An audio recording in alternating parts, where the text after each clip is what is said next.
ગુજરાતમાં અત્યારે ગોંડલ વિવાદમાં નવો ફણગો ફૂટ્યો છે। ગણેશ ગોંડલ અને જયરાજસિંહ જાડેજાના નિવેદન મુદ્દે હવે અલ્પેશ કથિરિયાનું નિવેદન સામે આવ્યું છે। ગોંડલમાં કોઈ આવી ન શકે તેવી વાત હતી, હવે આવીને બતાવ્યું। હજુ આવનારા દિવસોમાં ગોંડલ આવીશું। ગણેશ ગોંડલને પણ જાટ પરિવારે કહ્યું હતું તો કરીને બતાવે, હવે કરીને બતાવ્યું। ગણેશ ગોંડલના ભયના લીધે જ ગોંડલમાં ડરનો માહોલ છે।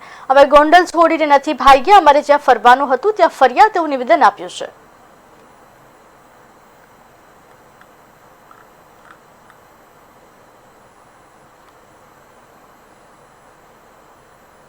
આજે જે વાત હતી કે ગોંડલમાં કોઈ આવી ન શકતા, તો અમે આવીને બતાવ્યું છે। માના ધાવણ પરનો સવાલ હોય ત્યારે એને ચુનૌતી સ્વીકારવી જ પડે, ચાહે એ કોઈ પણ નરબંકો હોય। એની ચુનૌતી પ્રમાણે અમે આજે ગોંડલમાં ફર્યા છીએ, દર્શન કર્યા છીએ, લોકોને મળ્યા છે। હજી પર આવનારા દિવસોમાં ગોંડલમાં આવીશું। એમને જે જાટ પરિવારના મૃત્યુનો એમના પર કલંક છે, ને એમણે જે ચુનૌતી આપી છે જાટ પરિવારે કે 300 કિલોમીટર તમે આવો, 300 કિલોમીટર અમે જઈએ, તો એ પણ હવે કરીને બતાવે। અમે આજે કરીને એમને બતાવી દીધું છે।